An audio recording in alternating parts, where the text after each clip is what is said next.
ان سے تمسک، ان سے تعلق ہمارا استوار ہونا چاہیے۔ یہ وہ لوگ ہیں میرے بھائی، علم میں ان کی کوئی مثال نہیں۔ 7 سال کی عمر میں امام حسین نے علوم حاصل کر لی، علوم۔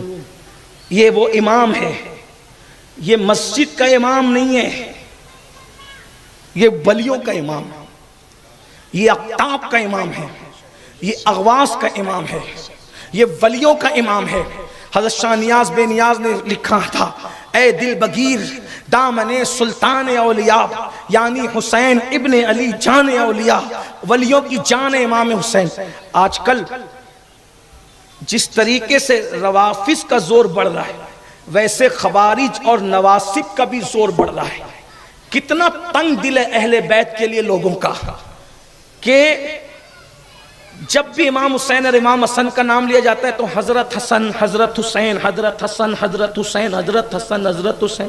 یہ حضرت حسن اور حضرت حسین ایسے لیتے ہیں یعنی اپنے مدرسے کے شیخ الحدیث کے نام میں بھی تو 2-4 القابات لگائیں گے، لیکن ناسبیت کے کیڑے جراثیم اتنے سرائیت کر چکے ہیں کہ کہیں گے حضرت حسن، حضرت حسین۔ یہ کس حضرت کی بات ہو رہی ہے؟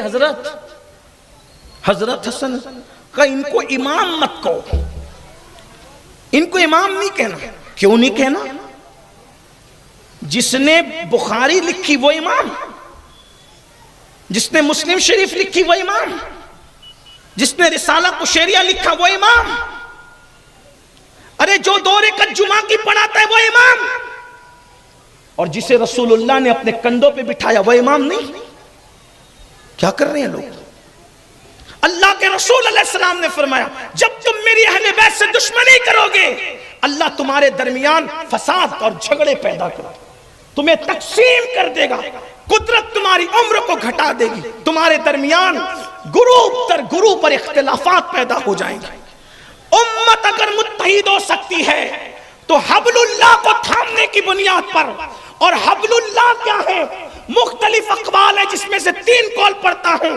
حبل اللہ کا ایک مطلب ہے قرآن، حبل اللہ کا ایک مطلب ہے رسول اللہ، اور حبل اللہ کے بارے میں امام جعفر صادق سے پوچھا گیا، امام جعفر صادق فرماتے ہیں نحن حبل اللہ، ہم اہل بیت اللہ کی رسی ہے، اہل البیت کا دامن پکڑو، امت سے ان جو اختلافات کا خاتمہ کرو۔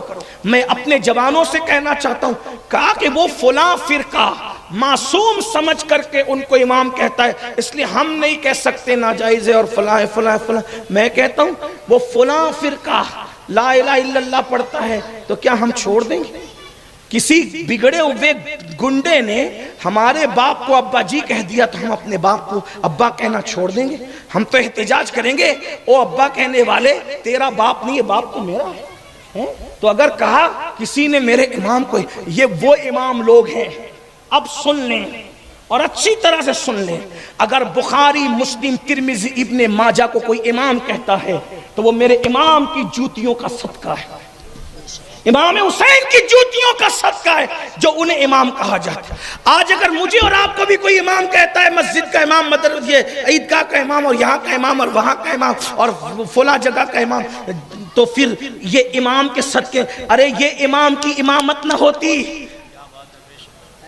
اس امام نے اپنے گھر کو نہ لٹایا ہوتا تو نہ کلمہ محفوظ ہوتا، نہ نماز محفوظ، نہ تراویح محفوظ ہوتی، نہ عبادت محفوظ ہوتی۔ کم سے کم حضور کے رشتے کا تو خیال کریں لوگ، حضور کے رشتے کا خیال کریں۔ اگر کوئی کسی بزرگ کو ماننے لگ جائے، ہم اس بزرگ کو نہیں چھوڑ سکتے، ان کو ماننا ہمارے ایمانیات کا حصہ ہے۔ اللہ کے رسول علیہ السلام نے فرمایا تم میں کا کوئی اس وقت تک مومن نہیں ہو سکتا جب تک مجھ سے محبت نہ کرے، اور مجھ سے اس وقت تک محبت نہیں ہو سکتی جب تک میری اہل البیت سے محبت نہ کرے۔ یہ امام لوگ ہیں، وہ امام لوگ بھائیو، یہ وہ امام ہیں جن کو امام الانبیاء نے کندھوں پہ بٹھایا ہے، یہ وہ امام ہیں جن کو امام سیدنا صدیق اکبر نے اپنے کندھوں پہ بٹھایا ہے، یہ وہ امام ہیں جن کے لیے فاروق اعظم نے کہا کہ ہمیں جو عزتیں ملی ہے وہ تمہارے صدقے میں، سبحان اللہ، وہ لوگ ہیں۔ اس لیے ان کی عزت کریں، ان کی قدر کریں، ان سے محبت کریں۔ بات میں اب اینڈ کر دوں، آخری میں بات آئی، میرا عنوان وہ نہیں ہے لیکن بات امامت کی آ گئی تو آپ سے کرنا چاہتا ہوں۔ علامہ شامی نے لکھا علامہ سید محمد عابدین امام شامی کی تو فتاوی شامی سبھی پڑھاتے رہتے ہیں۔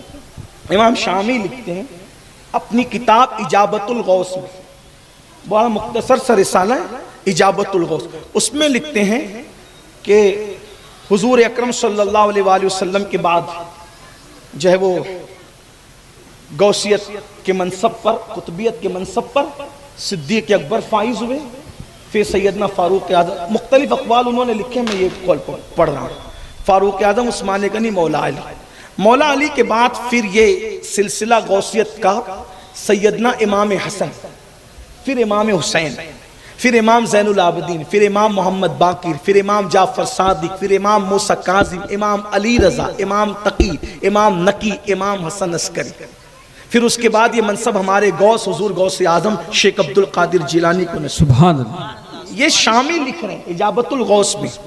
اور جعفر صادق تو وہ امام ہے کہ جس کو ہم امام اعظم کہتے ہیں، حنفی لوگ جو حنفی کہتے ہیں نا امام اعظم، ان کو صرف ابو حنیفہ کو صرف امام نہیں کہتے، امام اعظم کہتے ہیں حنفی لوگ، اور کسی کی پرواہ کیے بغیر کہتے ہیں۔ ان کو جس نے امام اعظم بنایا ہے وہ جعفر صادق ہے۔ سبحان اللہ۔ تو یہ وہ امام لوگ ہیں جو لوگوں کو خیرات میں امامت، کیا بات ہے، سبحان اللہ سبحان اللہ۔ اگر نعمان امام اعظم کہلا رہے ہیں تو امام حسین کے پوتے امام جعفر صادق کی جوتیوں کا صدقہ ہے، میں نہیں، وہ خود کہتے ہیں، کیونکہ الحمدللہ میں بھی حنفی ہوں، قادری ہوں مشرباً اور مسلکاً حنفی ہوں۔ ابو حنیفہ کہتے ہیں اگر 2 سال جعفر صادق کی غلامی نہ کی ہوتی تو نعمان ہلاک ہو گیا ہوتا۔ امام اعظم جس کا صدقہ ہے اس امام الائمہ کو امام حسین کہتے ہیں۔ ہم تو امام کہتے رہے، ارے ان کو کیا کہیں گے، جو ان کے قدموں سے لگ گئے وہ بھی ہمارا امام ہے۔ تو میں جو آخری بات کہنے چلا تھا ختم کرتے کرتے